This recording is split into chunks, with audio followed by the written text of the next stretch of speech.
The crutches, I have to try to keep as much weight off my leg, so I like glide it and just try to keep most of the weight on the other leg. They technically don't want me putting more than 25 pounds down on my bad hip right now, but yeah. Trying to learn to work without the crutches again. Much to my surprise of Ted, though I doubt he's going to complain anytime soon. I mean, he hasn't yelled at me for kissing him on the cheek the other night, so I figure that's gotta mean something. Then again, it's not like he acknowledged it ever happened either. Our relationship is the same, except Ted is nicer. Yes, imagine that. Ted barely corrects me now. I like to think it's because I make less mistakes. But seriously, let's be real, he's totally just letting them slide. I sigh as I glance at Ted at the register. It's his turn to do it today, which leaves me to clean up the store and do all the boring things he usually does better. Whatever. As long as there's nothing to do, that doesn't stop me from logging into Roller. I look down at my phone and refresh my dashboard before my eyes flicker back up to look at the Ted again. He's just finishing up with a customer, and he smiles as she leaves the store with her purchase in hand. Idly, he looks over to me, and he flinches as he sees my eyes are already on him. What are you staring at? Oh, nothing. That there sure sounds like something. It's nothing, Ted. I see Ted smirk and shake his head before I look back down at my phone. Oh, the blouse that girl's wearing is cute. Heck, get off your phone when you're working on it. You know the rules. I know, but there's nothing left for me to do. Everything's in its place. I'm gonna lose track of my dash if I don't keep up with it. Are you talking about that waste of time site again? For the last time, Roller isn't a waste of time. It's fun, okay? Not that you know much about fun. Not what you were saying the other night at the disco. I snap up from my phone, taken completely off guard. Ted's wearing this smug grin.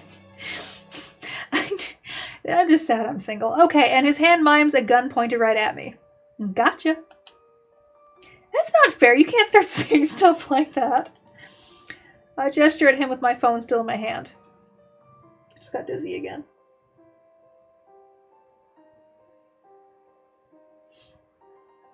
I do know my next game has not got to have less reading, because I'm going to kill myself. That's completely out of character. And when did you suddenly become an expert on everything I do? When you start acting like such a weirdo. Just put your phone away. I ain't repeating myself. No phones when you're...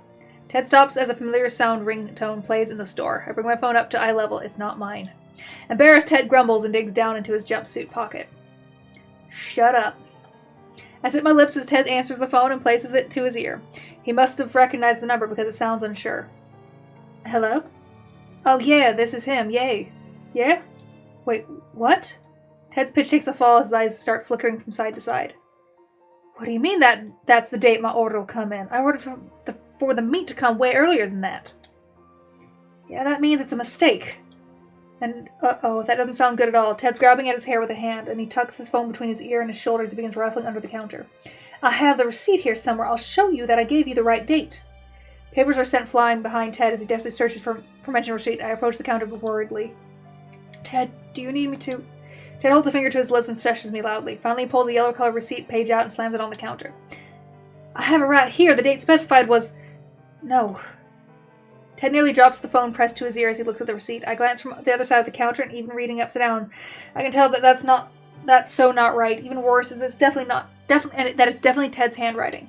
I thought Ted presses a hand to his eye and takes a deep breath. I'm sorry, I must have messed up, but I need the meat sooner than that. Is there any possible... Sure, really, there's nothing else you can do. But I need that meat for the booth I'm hosting at the block party, so I can't get it from... So can't you get it from some other place? However, no matter how many alternatives Ted comes up with, or how many ideas he begs for the person on the other side line to try, it all ends up with the same response. Eventually, Ted tiredly ends the call. Was that the butcher? I figure it's best to lay out the obvious before delving even deeper. We don't have any meat for the barbecue anymore. Ted forms a fist and slams it on the flat of the counter. Hard. His fist trembles against the surface. From the force or just through Ted himself, I'm not sure. I screwed up. I don't know how the hell I did it, but I wrote in the wrong date. The butcher can't get our order prepped in time. And there's nothing he can really do about that, huh? I scratched my head thoughtfully. This is bad. Our whole booth idea revolved around the meat. Without it, we don't have anything. Okay, so looks totally awful, but we'll just have to come up with something else. Don't bother. I freeze as I hear these words. Ted really just say that? Ted, of all people? He looks so defeated right now. His shoulders are hunched over and he won't even look at me. Quietly slips from behind the counter and heads toward the back room. Ted, where are you going?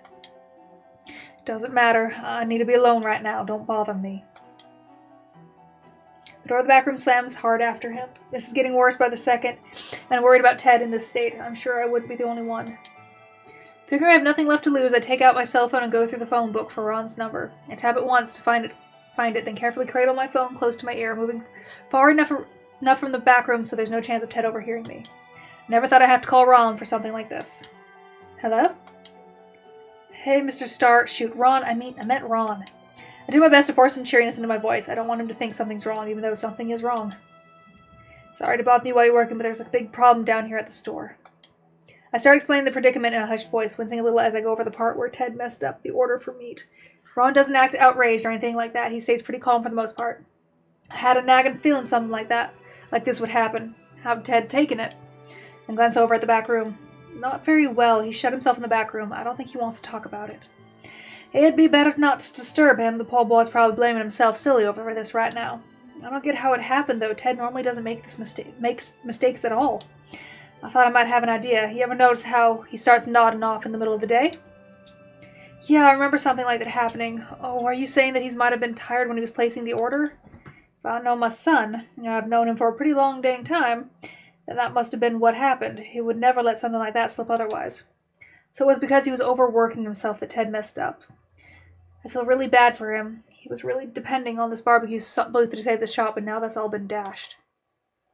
Nicole, mind if I get a little up close and personal with you? I hesitate to answer. I'm not sure how personal I want to get with Mr. Starr, even if he's moderately attractive for his age.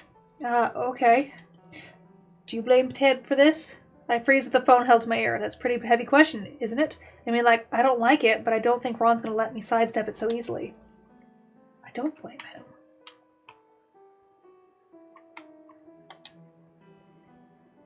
I know that he's the one who filled the form out, but I don't blame him for anything. People mess up. It happens. It sucks that it happened now. Pointing fingers won't fix anything. Huh, that's on Nicole. I'm always such a sweetheart. I'm really lucky Ted found a nice girl like you. I've already got you 100. You're already mine. And he's probably the fucking killer. I blush and giggle in an embarrassing girly way. Ugh, no, it's seriously not time. It's seriously time now. Ron, you flatter me way too much, but yeah, he totes is lucky. Oh, I'd ask what you mean, but I am no better than to pry into the lives of the youth. Thank you, Nicole. I honestly am glad you don't blame my son. He's probably blaming himself enough for the two of us. There's a silent, thoughtful pause before Ron takes a tired breath. Nicole, can I trust you with a huge secret? A deep, dark secret? Only the deepest and darkest. Ron chuckles a little. You think I'm just saying that, but I haven't even told this to Ted. Well, so it is deep, dark secret. I look around furtively to make sure. Furtively? Nah. My stomach's gonna growl. To make sure that no one can overhear us. A second later, I remember that I'm the only one in the store. Ugh, stupid. What is it?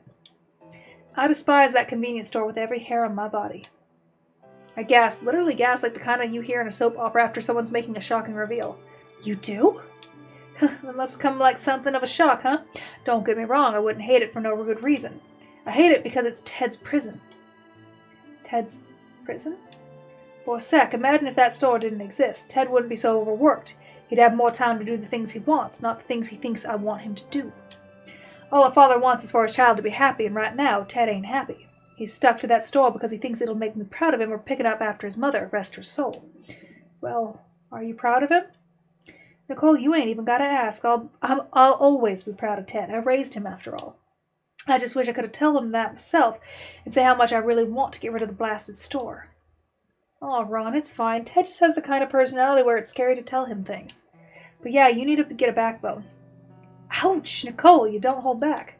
Despite what he says, Ron's voice has a lighter tone than before. I guess letting all that off his chest made him feel better. So the fact that we can't fundraise anymore is a good thing? For me? Yes. Oh, yes. Now I can finally sell the place and Ted can live a normal life.